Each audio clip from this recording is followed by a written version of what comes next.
Good morning, everyone. Welcome to my channel. The today's topic is Central University, in CUCAT, PhD, Plant Animal Science solved paper. So, before I get started, I wanted to tell you here it is a part first, and within a part first, part A consists mainly 50 question, and question 1 to 10 contain English, and the next question 11 to 25 contain general knowledge and numerical ability, and question 26 to 50 contains research methodology or research aptitudes. Let's discuss the part A, and the question first: which of the following is antonym of terrible? Means here is a important antonyms. So the first thing, what is terrible? Terrible is a very unpleasant conditions, and means like causing a great shock or injury. Hindi में अगर आप कहें तो भयानक condition कह सकते हैं. सो antonyms जो टेरिमल्स का है वो सूथिंग होगा. सूथिंग मीन्स क्या होता है? टू मेक समबॉडी क्लेमर्स, यानी किसी को शांत करना. So the antonyms of terrible is soothing. So the correct option must be C. Then moving to question next. Which of the following is correctly spelled? So here option A is wrong. Option C is also wrong. And option D is also wrong. So the correct option accelerate. So what is the accelerate? Go to faster. To make something go faster or happen more quickly. So moving to the question next. Question number 3. The one word for a hater of reasoning and discussion is. So the hater of reasoning and discussion is mythologist. So what is a mythologist? Mythologist is defined as the hater of reasoning and the distract of logical debate, arguments, and the scratic methods. Means you can say haters of man. So the correct option must be mythologist. Then moving to next. The old lady may not live in the winter, no. Up to the winter, no. By the winter, no. So the correct option through. Yani the old lady may not live through the winter. Then moving to question next. She choose the best banana from the basket. So option A must be correct. Then moving to question next. So here is a question number 6. It is certain that human being latent power of which they are vaguely aware. तो यहाँ पे क्या आएगा? Possess. Then moving to question next. Which of the following is synonyms of acquaint? So what is a acquaint? Acquaint means परिचित, जिसको आप बोलते हैं या इंट्रोड्यूस बोल सकते हैं. तो acquaint का synonyms कौन हो जाता है? Familiar. कहते हैं ना कई बार, जैसे काफी फेमिलियर है या काफी एक्वेंट है, तो एक ही बात है. Then moving to question next. Question number 8. Which of the following is synonyms of nimble? So first of thing, what is nimble? Nimble means क्या होता है? चतुर या फुर्तीला, जनरली निम्बल को कहते हैं. तो इसका जो साइनोनिम्स है वो है agile. What is agiles? Agiles means able to move quickly and easily. So the correct options A, agile. Then I doing my homework 2 hours. तो यहाँ पर क्या होगा, I have been doing my homework for 2 hours. तो यहाँ पर क्या आएगा, फर्स्ट में have been का यूज होगा and then next day for का यूज किया जाएगा. Then moving to question number 10. ये आपके पैसिव से रिलेटेड क्वेश्चन है. So let's discuss. Which of the following is correctly passive voice of the sentence. तो आपके पास यहाँ पर सेंटेंस दिया हुआ है, the noise of the traffic kept me awake. तो अगर हम इस सेंटेंस का पैसिव बनाते हैं तो क्या आ जाता है, I was kept away by the noise of traffic. So the option B must be correct. Then moving to the next.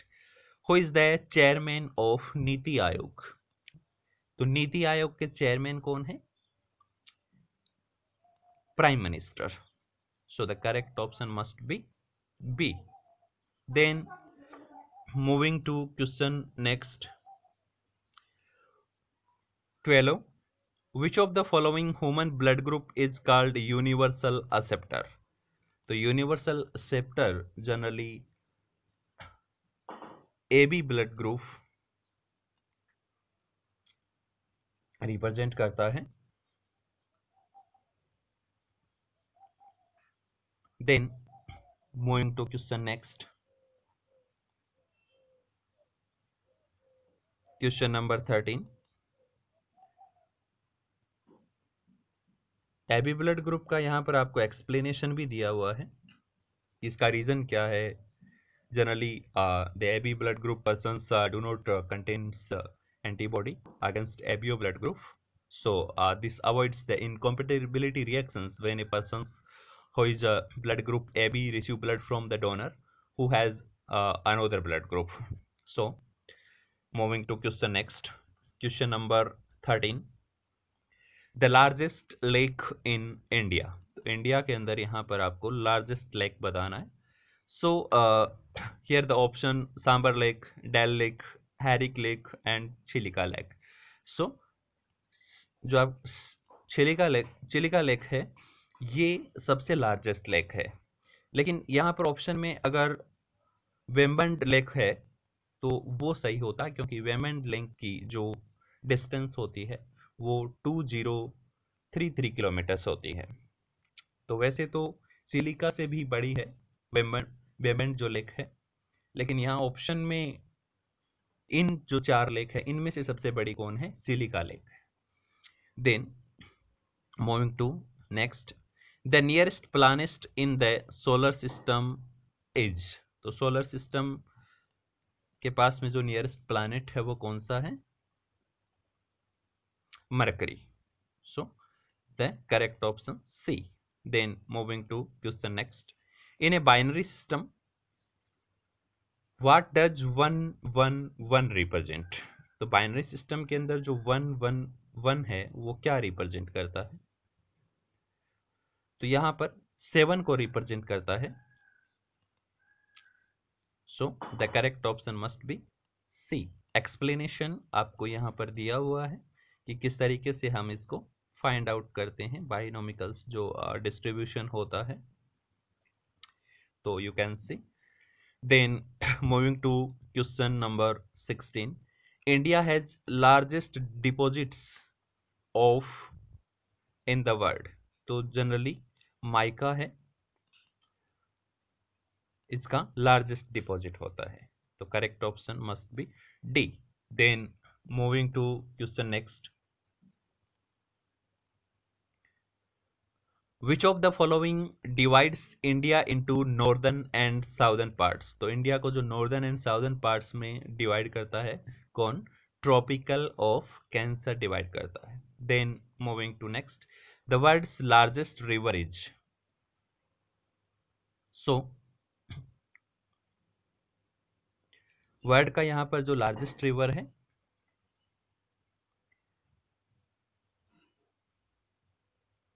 Generally नील है. बट आपकी CUCT के जो आंसर की है उनमें ऑप्शन है अमेजोन है, बट अमेजोन का डिस्टेंस थोड़ा सा नील से कम होता है, तो नील यहाँ पर करेक्ट ऑप्शन है, क्योंकि जो नील की डिस्टेंस होती है वो 4, 1 and 3 2 km स्क्वायर होती है. Then moving to next.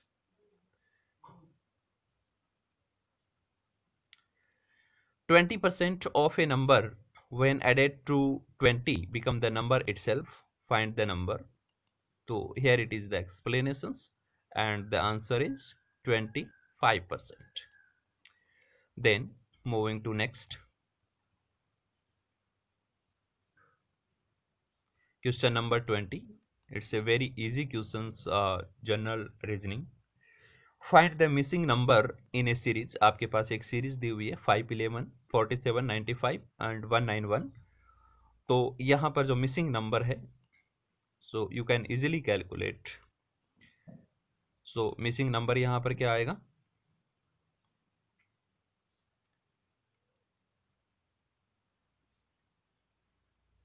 23.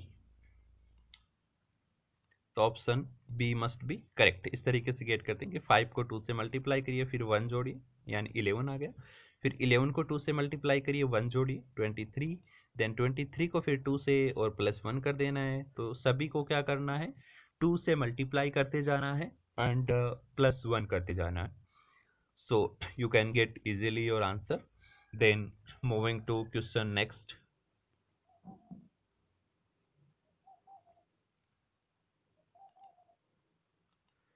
A factory has 50 workers. एक फैक्ट्री के अंदर 50 वर्कर्स काम कर रहे हैं, और जो प्रत्येक वर्कर्स है 1/5 of the yard cloth in 20 minutes, यानी इतना वो यार्ड्स बनाता है. So how many yards of cloth will the factory produce in 1 hours. तो 1 घंटे में कितना प्रोड्यूस करेगी? It's a very easy question. So average 30, यानी 30. Then moving to next. Question 22 is a star question, so we never discuss the questions. Then moving to question next. 23. The value of 0.00001 is, तो इसका जब cube square करेंगे तो कितना आ जाएगा? 0.01. Then moving to next. If TIER is written as 7163 and brain is written as 23415, how rent is coded? So it is also the logical reasoning question. So यहाँ पर आपको क्या करना है? TIE and R करना है, एंड जो brain के अंदर जो रिपीट हो रहे हैं उनको हटा देना है. तो यहाँ पर जब हटाएंगे तो आप क्या आएगा? BAN.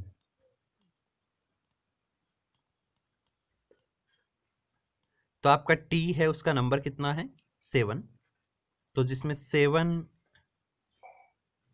नहीं है उसको आपको क्या कर देना है? हटा देना है.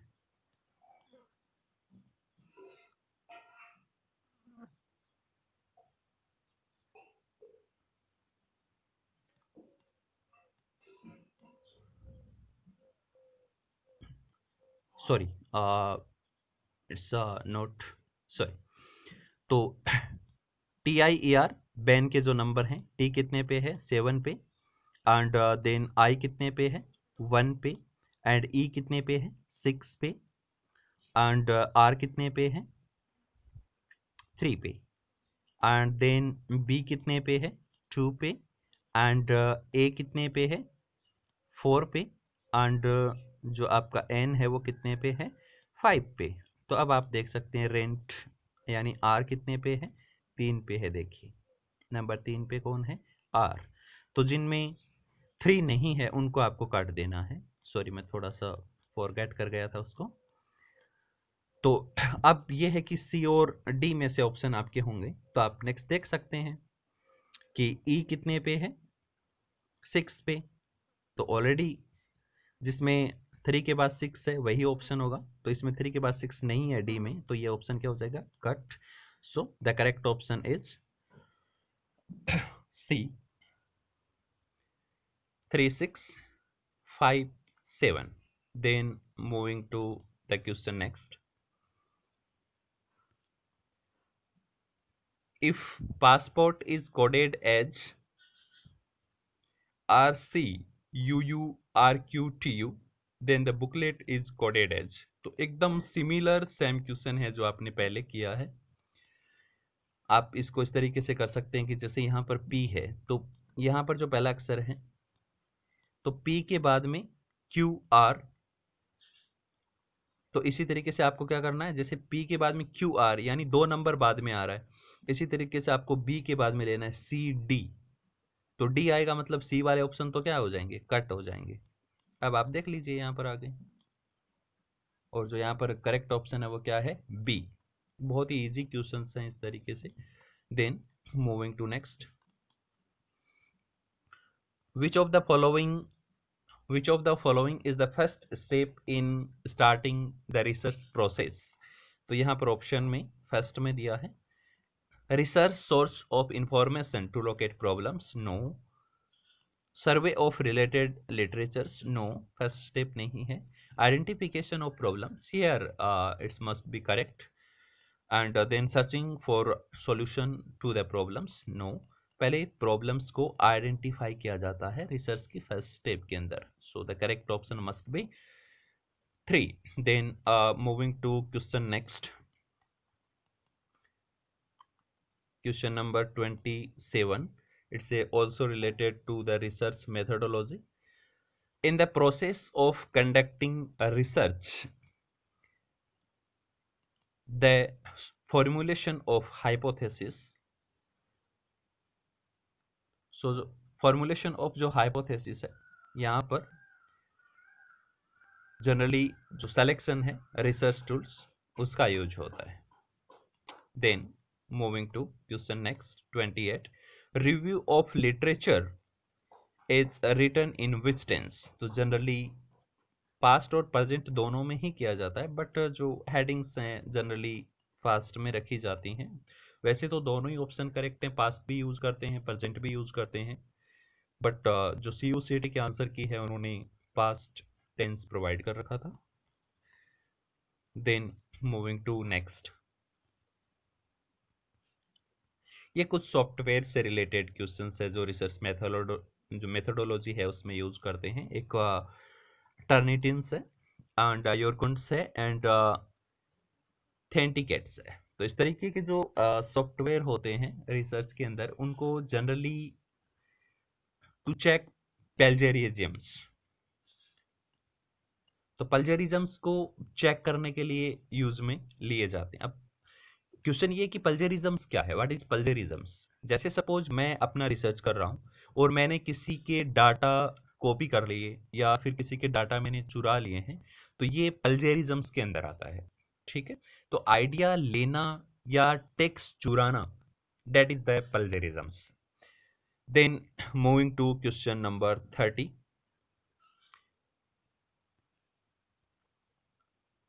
which of the following is not considered to be an example of scientific misconduct। तो साइंटिफिक मिसकंडक्ट यानी डाटा जो चुरा लिए जाते हैं या कॉपी या टेक्स्ट चुराना, इस तरीके से जो उनको कंसिडर्ड करते हैं। फैब्रिकेशन ऑफ डाटा से भी हम पता लगा सकते हैं। Then authorships on a project that you did not work, and plagiarism से भी हम उसको कंसिडर्ड करते हैं मिसकंडक्टिंग के अंदर। लेकिन जो टाइपोग्राफिकल एरर्स हैं उनको हम इसके अंदर कंसिडर्ड नहीं करते हैं। So the option D must be correct. बाकी options A is wrong, B is also wrong, and C is also wrong. Then moving to question number 31, InfluBNet center is located in। तो InfluBNet जो centre है generally ये एक information and library network centre बोलते हैं ये। यानी ये जो नाम है इन्फ्लिबनेट, ये information and library network centre से मिलकर बनाया है, यानी उसको सॉर्ट कर दिया गया है। तो इंफॉर्मेशन में से जैसे INF ले लिया, लाइब्रेरी में से LI ले लिया है, और नेटवर्क है उसमें से NET ले लिया है। तो ये जो information and library network centre है, ये जनरली गांधीनगर के अंदर प्रेजेंट है। Then moving to question next 32, the group is 32 DTH channel devoted to telecasting of high education programs। तो कौन सा चैनल है आप बताइए? DTH का श्याम प्रभा, ये हाई एजुकेशन जो प्रोग्राम्स होते हैं वो इस पर टेलीकास्ट किए जाते हैं। Then moving to question next 33,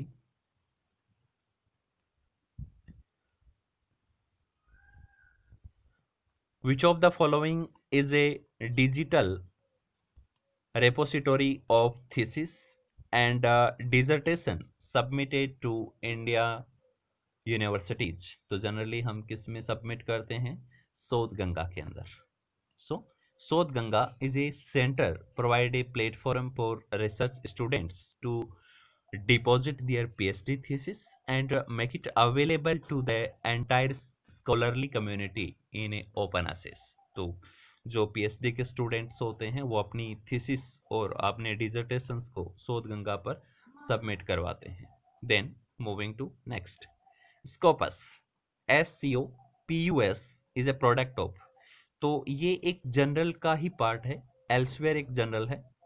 तो एल्सवेयर जनरल के अंदर ही जो इसका एब्स्ट्रैक्ट है वो क्या है? स्कोपस है। So the correct option must B C। So Scopus is a elsewhere abstract and citations database launched in 2004। Scopus covers nearly 36,000 titles from apparently 11,000 publishers। तो जनरली ये जो जर्नल है वो टॉप लेवल की जो साइंटिफिक फील्ड्स हैं उनमें काम करता है, जैसे life science, social science, physical science and historical science. Then moving to question next 35, which of the following is not a Boolean's operator? So the Boolean's operator, what is Boolean's operators? So the Boolean's operators are the words and, you are, not, इस तरीके के जो words हैं when used in library database and they can make each search more precise and save times। तो generally ये कुछ इस तरीके के डेटाबेस होते हैं, जैसे एंड है, AND है, OR है, और है, या NOT नोट है। तो इसके अंदर जो इंफॉर्मेशंस हैं वो जो डेटाबेस हैं वो बनाकर रखे जाते हैं, ताकि हम जब किसी भी जनरल को सर्च करते हैं तो हमारा टाइम है वो वेस्ट ना हो। Then moving to the question number 36। So यहाँ पर जो 35 था उसका ALSO है वो करेक्ट ऑप्शन है। ये बुलेंस ऑपरेटर के अंदर नहीं आता, यानी डाटा यहाँ पर जो डेटाबेस है, लाइब्रेरी डेटाबेस यहाँ पर जनरली नहीं यूज करते हैं। Then moving to question 36, impact factor is calculated for. तो सबसे पहले तो इम्पैक्ट फैक्टर है क्या? रिसर्च में इम्पैक्ट फैक्टर क्या होता है? इम्पैक्ट फैक्टर जब जैसे मतलब किस जनरल की इंपॉर्टेंस ज़्यादा है, यानी एल्सवेयर की ज़्यादा है या फिर जो अलग तरीके के जर्नल्स होते हैं उनकी ज़्यादा है, तो हम देखते हैं कि भाई इम्पैक्ट फैक्टर किसका ज़्यादा है, यानी किसका 0.1 है, किसका 0.2 है, किसका 0.3 है। इस तरीके से हम इम्पैक्ट फैक्टर देखते हैं, और जिसका इम्पैक्ट फैक्टर यानी जिस जनरल का इम्पैक्ट फैक्टर ज़्यादा होता है हम पेपर उसी में छापते हैं। ठीक है, और इम्पैक्ट फैक्टर देखने के लिए जनरली करते क्या है कि 2 साल पहले के जो पेपर्स हैं वो देखते हैं, 2 साल पहले की हिस्ट्री ली जाती है और उन्हीं के अकॉर्डिंग इम्पैक्ट फैक्टर देखा जाता है उस जनरल का। So in the 36 correct option B journal. तो जनरल के लिए इम्पैक्ट फैक्टर का यूज करते हैं। Then moving to the question next 37,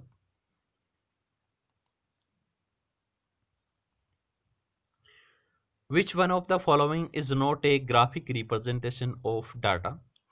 तो ग्राफिक रिप्रेजेंटेशन है वो हिस्टोग्राम में भी कर सकते हैं, बार चार्ट में भी कर सकते हैं, पाई चार्ट में भी कर सकते हैं, लेकिन टेबल के अंदर नहीं कर सकते। तो यहाँ पर जो सही ऑप्शन है वो क्या है, टेबल, यानी option C must be correct. Then moving to question next,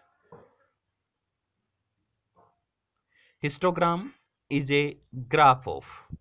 तो हिस्टोग्राम जनरली फ्रीक्वेंसी डिस्ट्रीब्यूशन के लिए यूज में लिया जाता है। Then moving to next 39, which of the following gives the measure of consistency of data. तो standard deviation से आप डाटा की जो कंसिस्टेंसी है उसको मेजर कर सकते हैं।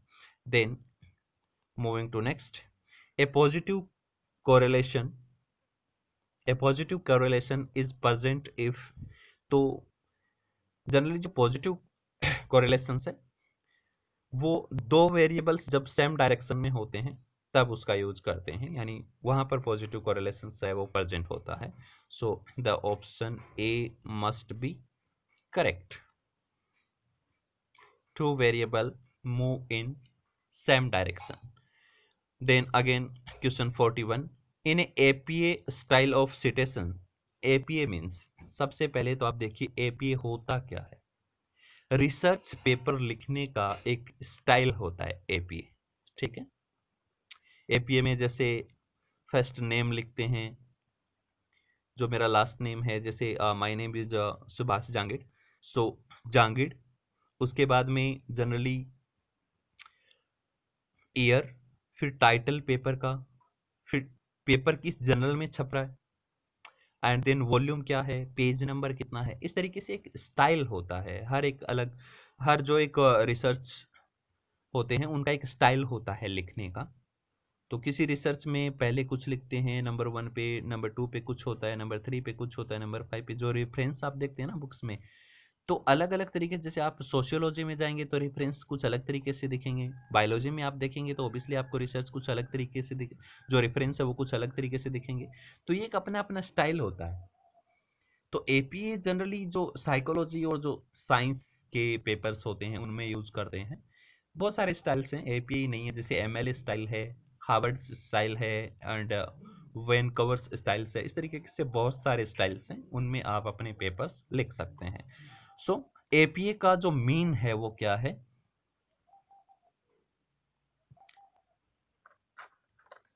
American psychological association. तो यहां पर जो ऑप्शन सी है must be correct. Then moving to the next, the logistic population growth rate of an organism. दो प्रकार की ग्रोथ होती है, एक एक्सपोनेंशियल ग्रोथ होती है पॉपुलेशन में और दूसरी लॉजिस्टिक ग्रोथ होती है।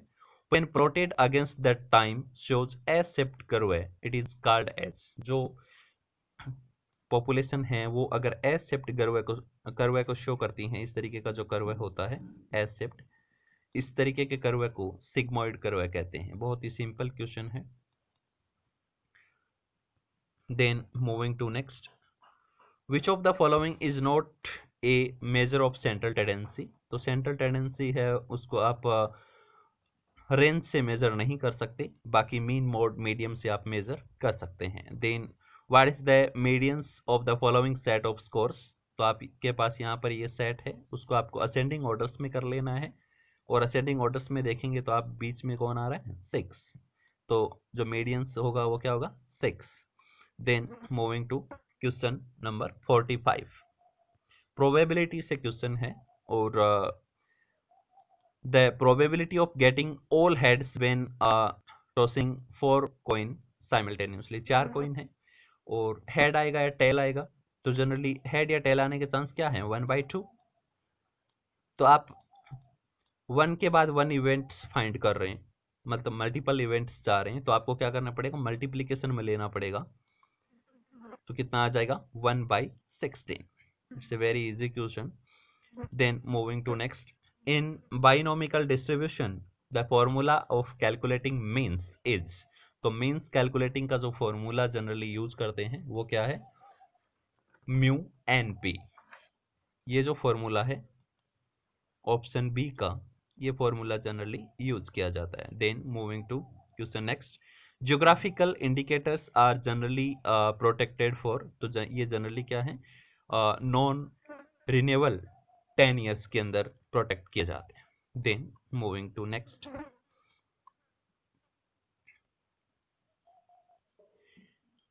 intellectual property rights protect the use of information and ideas that are of commercial value।